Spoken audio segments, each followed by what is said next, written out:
If you can live without caffeine, if you can be cheerful, ignoring aches and pains, if you can resist complaining, if you can understand when your loved ones are too busy to give you any time, if you can take criticism and blame without resentment, if you can ignore a friend's limited education and never correct him or her, if you can resist treating a rich friend better than a poor friend, if you can face the world without lies and deceit, if you can conquer tension without medical help, if you can relax without liquor, if you can sleep without the aid of drugs, if you can honestly say that deep in your heart you have no prejudice against creed, color, religion, gender preference, or politics, then you have almost reached the same level of spiritual development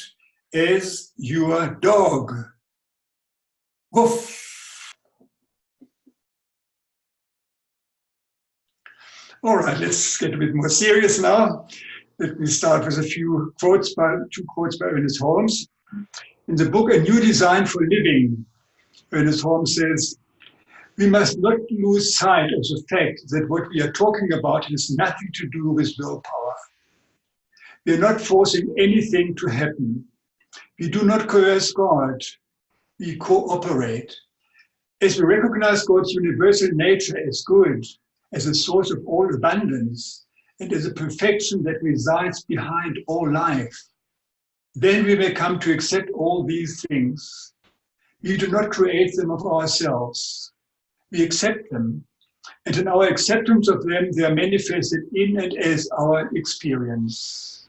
End of quote. And the second quote is from Creative Living, also by Ernest Holmes. "The power behind all things is of itself without limit. It is all power. In us, it becomes what we permit it to be. Our destiny is in our hands. When we rise to an elevated state of consciousness where we see all things in their completeness and know that an all-wise power is behind it all, we will see that the infinite could wish for us only that which expresses itself in limitless terms." End of quote. And the last quote, a short one by Marianne Williamson. "The spiritual path is simply the journey of living our lives. Everyone is on a spiritual path. Most people just don't know it." End of quote. I would like to talk about 3 points in my talk. The first one is everyone is living a spiritual life. The second point is spiritual living is not a destination. And the third one, a conscious spiritual life uses spiritual practices. I'm sure most of you have heard the saying, we are not human beings having a spiritual experience. We are spiritual beings having a human experience. Does it sound familiar? And by spiritual, I really mean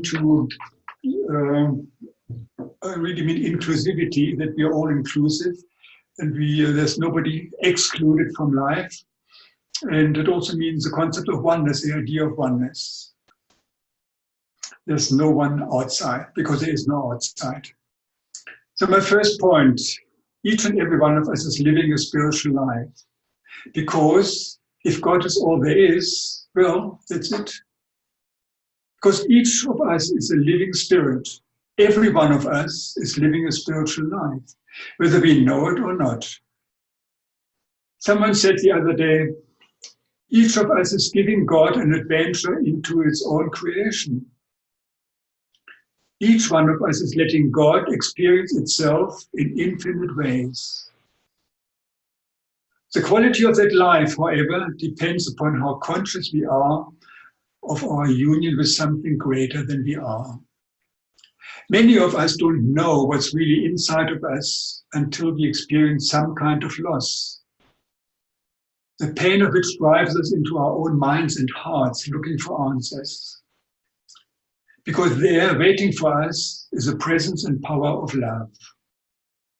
Quite often we search outside in the world, and keep on searching and searching, reading books and more books, studying, using social media, etc., etc.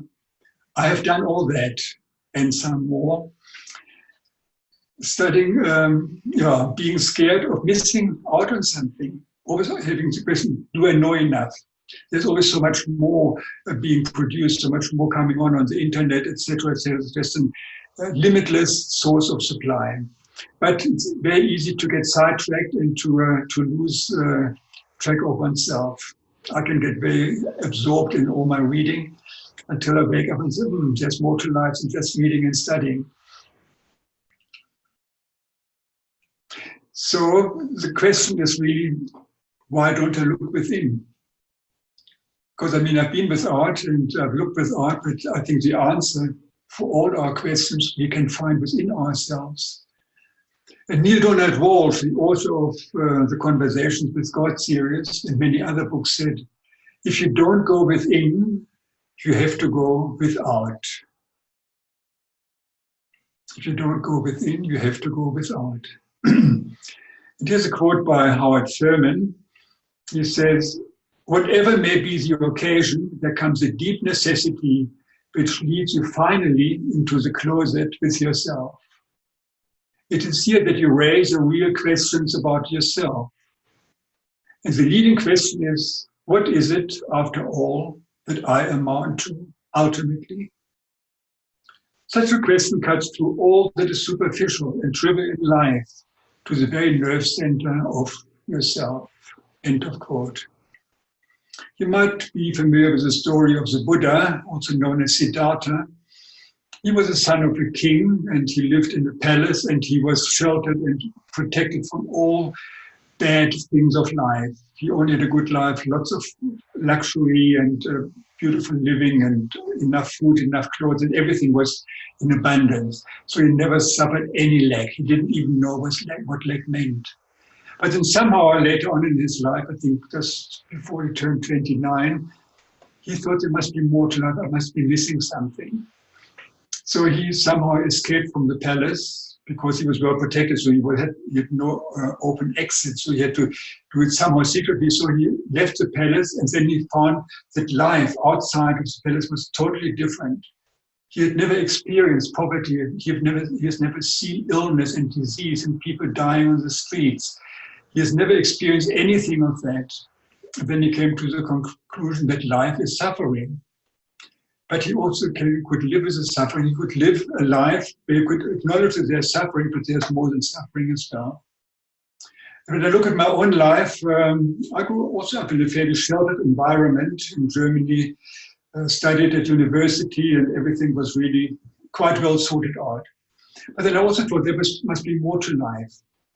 And when I completed my studies, I decided to leave Germany and to go to South Africa to start a new life, which was really a new life because I didn't know a soul in this country, hardly knew the language, and I had to find a job and I had to do all kinds of things without much support. But there was always support because the divine is always supporting if you ask for it. So I realized I built up a new life, and that was to me a very great experience because there was a lot of suffering, a lot of frustration, work-wise and relationship-wise, but really just a time of growing up. And despite all the suffering, I really enjoyed my life too. But then after 9 years, the economy went down in this country, and I decided to go back to Germany, expecting that everything would be greener on that side. It was in the first year, because everything was new again. I met with my old friends again and went to the theater and a lot of cultural things which I didn't have in South Africa. But then after 1 year I also noticed I didn't really belong there anymore because my life had changed dramatically, whereas the people who stayed there hadn't really changed much. There's nothing wrong with it, but for me, I just felt that it's really not my life anymore. And so I stayed on for another 2 or 3 years, and then I said, now it's time to go back to South Africa. And I did. When I arrived at the airport here in Johannesburg, I nearly kissed the ground. And I said, now I am home. That was a really great experience. I had to go through many ups and downs in order to reach that point where I could accept the country, South Africa, as it was, and to see what is mine to do here, and how can I live beyond apartheid, beyond separation, and how can what can I do towards oneness, towards learning how to live together with all people of all different backgrounds. And that was a wonderful and great experience for which I'm extremely grateful. All right, the second point, spiritual living is not a destination. We never really arrive. We pass through life and experience times of great spiritual growth, power, and so-called achievements. And on the other hand, we also pass through times of pain, doubt, frustrations, and questioning. I think that nobody is being spared these experiences, and I don't think anybody should be. The question is, how do we react to it? Do we react or do we respond? Individually and as a community, nation or planet. There's always a choice in our spiritual life. So first we choose wisely with integrity and the higher and greater good for all in mind. And then after that, we recognize and become aware where and when we don't choose wisely. We might have had a good intention. We wanted to do good to other people. We want to do some social work, whatever it might be, but we don't quite match up. We might start, but we might not complete it. There might be some other things coming into our life, into our which frustrates our so-called agreement, and then we give up and we don't really follow up on what we originally intended to do. So no matter how many times we step over into less than 100% self-responsibility, it is never too late to change direction toward higher ground. It is really just a step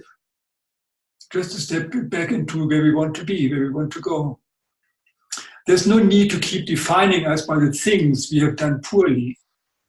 And instead we can awaken to the beauty and for the richness within ourselves, because we are actually so rich. When I really think about all the goodness I have within myself, all the knowledge, all the ideas and good health and whatever it is, there's so much goodness in myself and I'm so grateful for that. So I don't have to hang on to all the times where I failed in life, because it's history anyway, and I'm not defined by my history. So emotional pain often urges us to look for meaning. If we are curious enough to look at the truth about how we have lived our lives up until now, we may also find that we are brave enough to start taking steps towards who we really want to be, to discover our life purpose and to live that purpose. Very often, but not always, we find ourselves connecting to a deeper sense of who we are and a growing sense of faith. We become conscious of our own spiritual nature.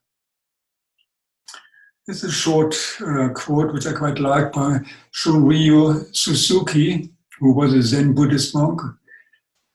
Each of you is perfect the way you are, and you can use a little improvement.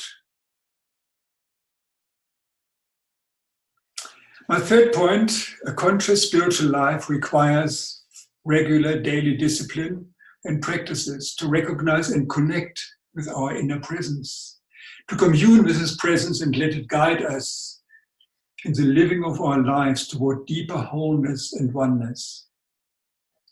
There's a variety of spiritual practices available. I'm sure you know quite a few of them. For instance, meditation, spiritual mind treatment, visioning, taking classes, journaling, sacred giving, gratitude lists, EFT, etc., etc. There are quite a few practices, and we can choose and we can practice and see what suits us best. That's actually a wonderful and very rewarding exercise to see what I don't have to do all the practices. It's actually good to focus on maybe 2 or 3 and do them properly. And then maybe after a while to change into something else.